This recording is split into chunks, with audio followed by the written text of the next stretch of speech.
Hello everyone, this is Tom Fox. I'm the Compliance Evangelist, and I'd like to welcome you to the October edition of 1 Month to a More Effective Compliance program. This is the only monthly compliance program focusing on a different subject, taking a deep dive so that it will help you have a more effective compliance program. This month, I will be talking about 1 month to more effective compliance for business ventures. But first, a word from this month's sponsor, the Volkov Law Group. Hi, I'm Mike Volkov of the Volkov Law Group and proud sponsor of this month's podcast series. The Volkov Law Group believes that every company should have a robust ethics and compliance program. Experience and research show that ethical companies are better performers in the global marketplace. At ethical companies, employees believe in the company, they feel vested in the company, and are more productive.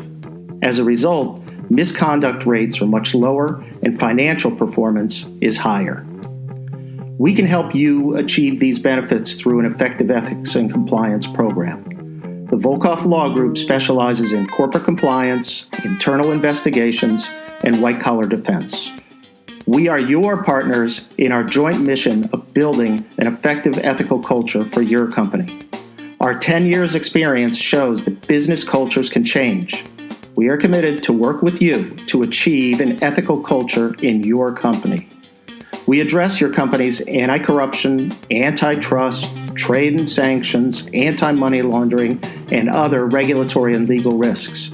We do this through practical guidance that your company can easily implement. You can learn more about our commitment to effective ethics and compliance programs at our website, www.volkovlaw.com, our award-winning blog, Corruption, Crime, and Compliance, and our new podcast series of the same name. You can contact me at my email address, mvolkov@volkovlaw.com. Let us know how we can help you achieve your goals. Thank you, Michael. In this month's series, we will take a look at the role of compliance in mergers and acquisitions, the role of compliance in joint ventures, in joint venture agreements, distributorships, franchises, teaming agreements, partnerships, as well as other types of business relationships. At the end of October, you have an excellent grounding in what you need to do for a business venture under the FCPA. My 1 month series of 1 month to a more effective compliance program running through 2017 is a part of the Compliance Podcast Network. Day 19, Distributors. Many compliance practitioners generally view distributors as a part of their third-party risk management program, with most of their attention to the pre-contract phase of the risk management process. Typically, most of these efforts are spent on due diligence, with less on managing the relationship after the contract is signed. However, many facets of a corporate relationship with a distributor are closer to those of other business venture partners. So today I'm going to talk about distributors as business venture partners. One of the issues in any compliance program is the compensation paid to a business venture partner, as your FCPA risk or FCPA exposure arises when companies pay money, either directly or indirectly, to fund bribes. In the traditional intermediary scenario, the company funnels money to a business venture partner who then passes it, some or all of it, to the bribe recipient. Often the payment is disguised as compensation to the intermediary, and some portion is redirected for corporate purposes. When companies grant distributors uncommonly deep discounts, bribes can result, either from the distributor is instructed by the company to use the excess amounts to fund corrupt payments, or because the distributor pays bribes on its own without the express direction or even implicit selection from the company to do so to gain some business advantage. The FCPA 2012 guidance stated, "It is noted that common red flags associated with third parties include large discounts or unreasonably large discounts to third-party distributors. The distributor enforcement cases offers lessons to combat this scenario, which is where legitimate companies require assistance." How can risk that distributors present be managed?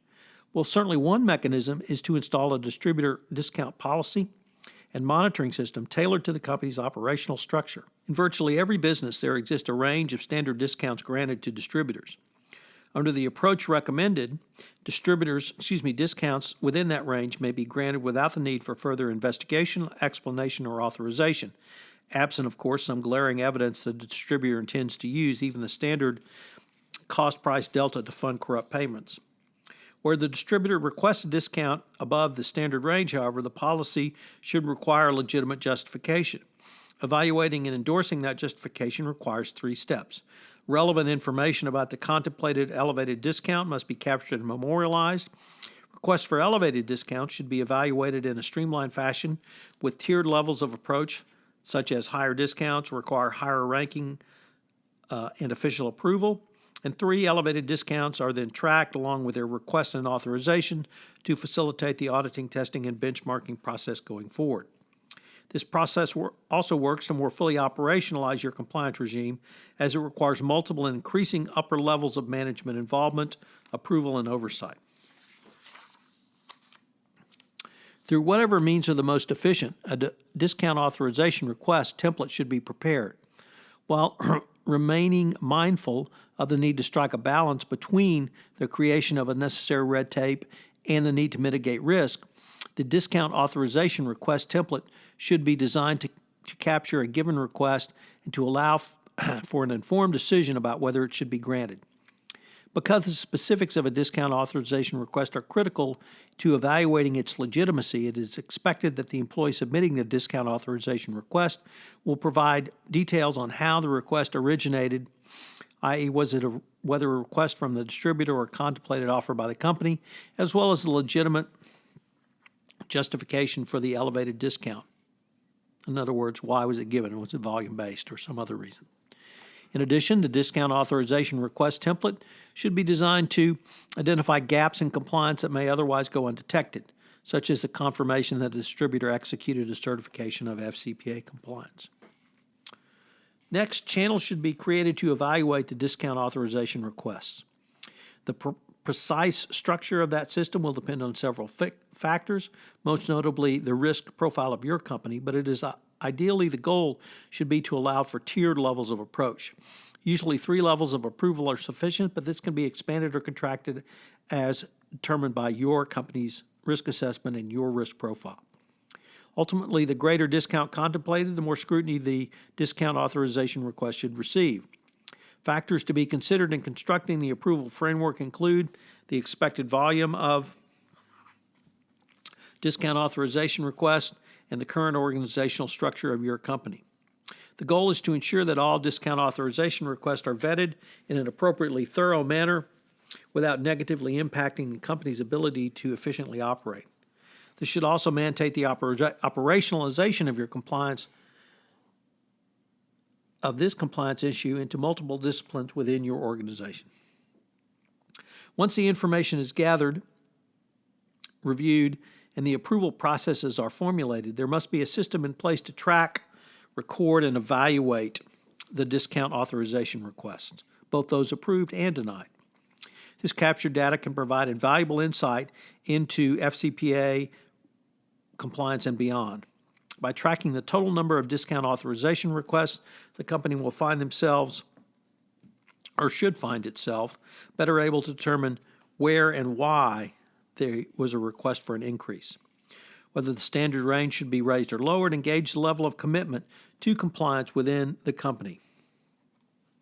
This information in turn leaves the company better equipped to respond to government inquiries down the road. Rethinking approaches to business venture partners such as distributors is but one of the ways that the increased number of enforcement actions, the 2012 FCPA guidance, and the Justice Department's evaluation of corporate compliance programs document have provided insight into how the government interprets and enforces the FCPA. This information, in turn, allows companies to get smarter about FCPA compliance. With a manageable amount of forethought, companies who rely on distributors can create, install, and maintain systems which allow them to spend fewer resources to more effectively prevent violations of bribery and corruption. Moreover, these systems generate tangible proof of a company's commitment to compliance and more fully operationalize this aspect of their compliance program. Many companies that have been involved in enforcement actions because of distributors. The sales size does not receive focus equal to that of commissioned sales agents. This type of business venture partner, I should say. It can present an equally large compliance risk. By using the discount authorization request approach, you will have created a well-thought-out process which will operationalize your compliance program around distributor compensation in a manner which documents your decision-making calculus. So what are today's 3 key takeaways? Number 1, the creation of a well-thought-out process which operationalizes your compliance program around distributor compensation in a manner which documents your decision-making calculus is critical. 2, require multiple levels of approval for a distributor discount request, which is out of your standard range. And 3, tracking distributor discounts on a global basis makes your company more efficient. This is Tom Fox. Thank you very much for joining me for day 19 of 1 month to more effective compliance for business ventures, and I hope you'll join me tomorrow for day 20. This is Tom Fox again. I'd like to thank you for listening to this episode of 1 month to more effective compliance for business ventures, and I hope you will join me again.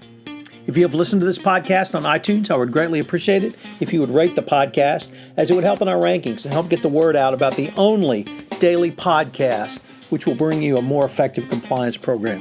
If you have any questions, you can email me at tfox@tfoxlaw.com. Once again, thanks to this month's sponsor, Mike Volkoff at the Volkoff Law Group. The podcast series, 1 month to a more effective compliance program, is a part of the Compliance Podcast Network. Please join us again.